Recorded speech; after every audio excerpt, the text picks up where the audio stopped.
Everything you need to know about the Linux command echo in 60 seconds or less. My name is Tim Patrick, and this is the Alta3 Tech Minute. Let's get started.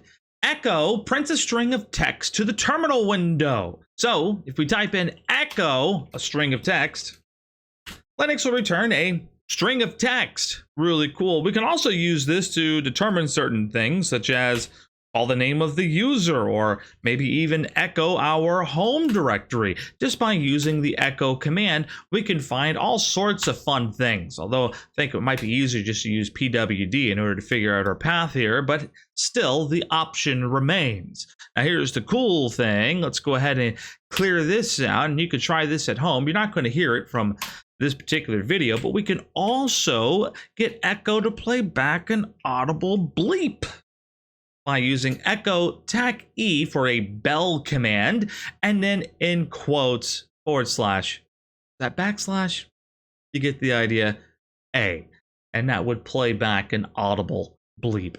Thank you so much for watching. If you enjoyed this Alta3 Tech Minute, be sure to like and subscribe, and also don't forget to join our Discord community hub. Link is in the description down below. Alta3 offers all sorts of courses for Linux, Python, Go, Ansible, of course, Kubernetes, which I'm particularly fond of. But in any case, if you'd like to get more information about any of our course offerings, be sure to check out our website, alta3.com. Till next time, have a good one.